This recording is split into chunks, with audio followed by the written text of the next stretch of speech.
আর বাউলরা হলো বৈষ্ণব ধর্মের অনুসারী, অর্থাৎ সব হিন্দু থেকে আসছে। এই জন্য আমাদের দেশে একটা গান আছে, গানটা খুব প্রচলিত, রেডিও টেলিভিশনে গানটা গায়, সেটি হলো সাদের লাউ বানাইলাম মোরে বৈরাগী, গয়া গেলাম কাশীকে গেলাম সঙ্গে নাই মোর বৈষ্ণবী। তাহলে যে গয়া গেলাম কাশী গেলাম, তো বৈরাগী হইতে হলে তো গয়া কাশী যাইতে হবে। তাহলে চিন্তা করেন বাউলরা কি বৈরাগী হতে চায় এবং কাশী বৃন্দাবনে যাইতে চায়। সাদের লাউ বলতে কি? সাদের লাউ বলতে আমাদের দেশের যে কদুকে বোঝানো হয় নাই, সাদের লাউ বলতে বৈষ্ণব নারীদের স্তনকে বোঝানো হয়েছে। বাউলরা পঞ্চরস ভক্ষণ করে, এটা তাদের সাধনার একটা।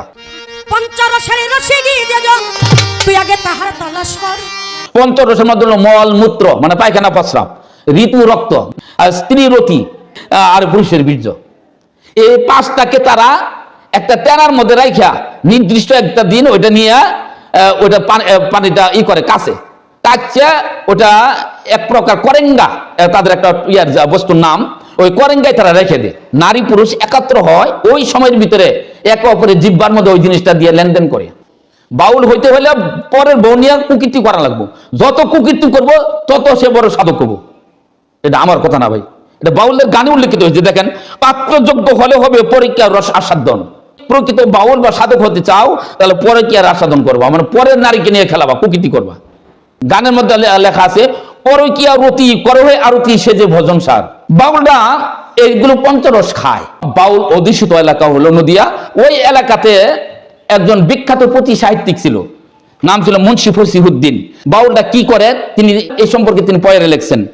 আর সে কখনো স্ত্রী অঙ্গেতে মুখ দিয়া ঋতর শনিত খায় চুষিয়া চুষিয়া, আর লাল সাধনা ইহাকে বলে তারা, শয়তানের কান কেটে দিল বেহায়ারা, মেয়ে মরদেতে সব সঙ্গম করিয়া, আটার মধ্য দেয় বীর্য ফেলাইয়া, সেই সব আটা হতে মিঠা বানাইয়া, সবই মিলে আনন্দেতে খায় গরু হইয়া, প্রেম ভাজা বলে বেহায়ারা এরি তরে, আয় আল্লাহ দিন দাও ইহা সব আকারে। মুন্সি ফসিহুদ্দিন লিখে গেছে বাউলদের কুকীর্তির কাহিনী। আর যৌনাচারের মতো গোটা বাউল, যেখানে নারী সেখানে বাউল, যেখানে বাউল সেখানে নারী, নারী ছাড়া বাউল হয় না। কারণটা কি?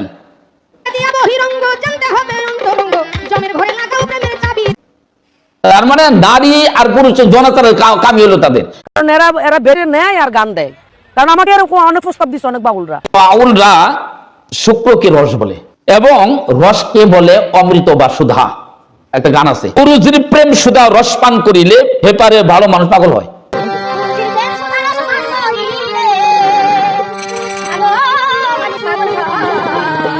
দেখছেন কিরকম নিকৃষ্ট ভাষা এদের।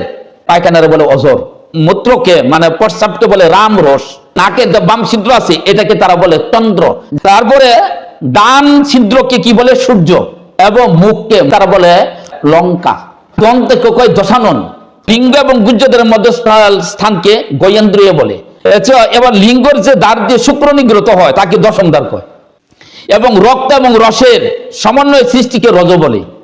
তাদের গানে আছে রজবীর্য এই দুই তত্ত্ব যেবা চেনে, লালন সাইকে সেই জন জানে। দেখছেন, এটা আমার কথা। রক্তকে কয় গরল বিষ, নারীকে কয় নদী, মেয়েদেরকে কি কয় নদী।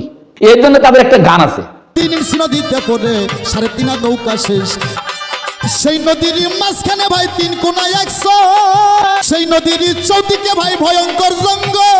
3 ইঞ্চি নদীতে পড়ে 3.5 হাত নৌকা শেষ। নাউজুবিল্লাহ। আচ্ছা, এগুলো কি ভাষা? এটা ভাষা? আমি কোন এক জায়গায় বেড়াইতে গেছি, ওইখানে তাবলিকের একজন হুজুর আসছে, এই হুজুরে বক্তৃতা দিচ্ছে। নাউজুবিল্লাহ মিন যালিক, এটা ভাষায় প্রকাশ করার মতো না।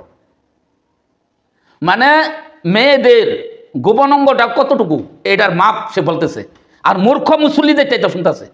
ঠিক বাউলের অনুরূপ বক্তৃতা তাবলিক লোকেরা দিচ্ছে। ওটা গাইতেছে 3 ইঞ্চি নদীতে পড়ে 3.5 হাত নৌকা শেষ। 3.5 হাত মানে কি? একটা মানুষ 3.5 হাত হয়, আর 3 ইঞ্চি নদীতে শেষ হয়ে গেছে গা। 3 ইঞ্চি নদী বলতে কি? আমি তো বুঝাইছি মেয়েদের গোপন অঙ্গকে তারা 3 ইঞ্চি নদী বলে।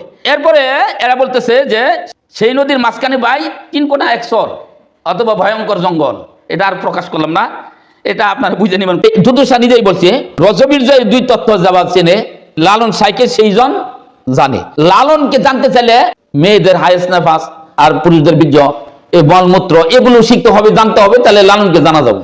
রতি এবং বীর্য এটা কি এক? যদি এক হয় কেমনে হলো, আর যদি এক না হয় বীর্যকের রতিতে পরিণত কি করে করা যাবে?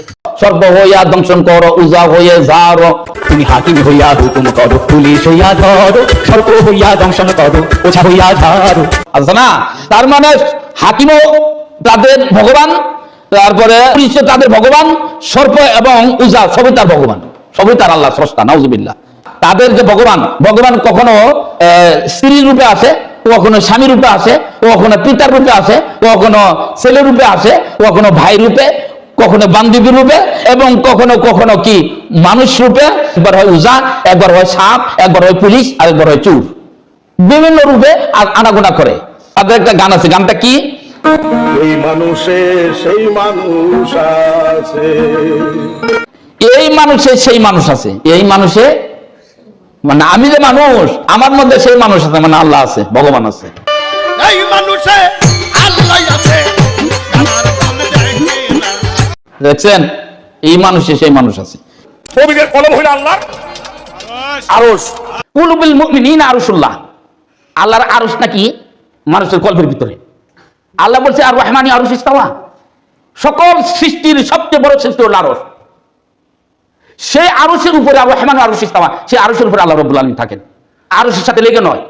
আরশ হলো সৃষ্টি, আল্লাহ হলো স্রষ্টা। সৃষ্টি স্রষ্টা এক হয় না, আলাদা হয়। অতএব আরশের চেয়েও উপরে তিনি আছেন, সমুন্নত আছেন। সেই আল্লাহকে তুই কি করতেছ, কল্পের ভিতরে জায়গা দিচ্ছ। আল্লাহ কি সৃষ্টির মধ্যে ঢুকে তাহলে হুলুল হলো না? হুলুল যারা করে তো কাফের।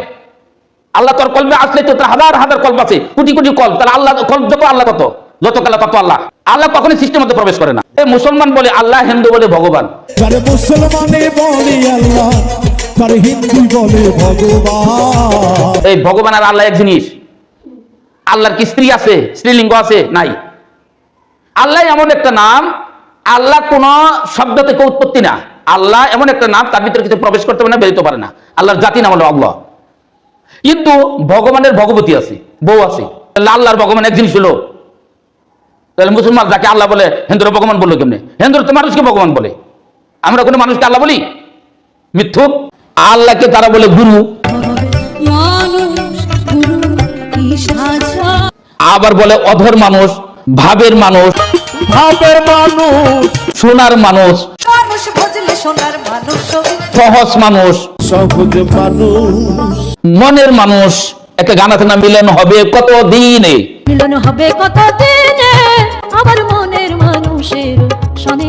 মনের মানুষ। এই মনের মানুষ বলতে কাকে বুঝাইছে? আল্লাহরে বুঝাইছে। আল্লাহরে কি মনের মানুষ বলা যাবে?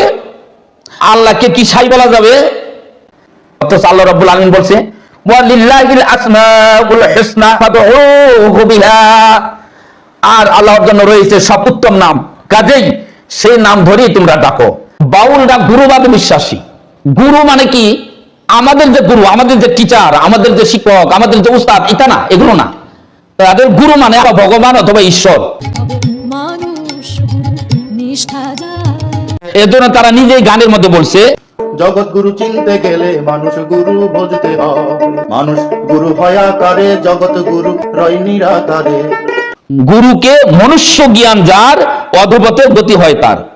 গুরু ভক্তি। গুরু পদে ভক্তি দিয়া তারপরে আমি আমার পালা গানে চলে যাবো। ধন্যবাদ।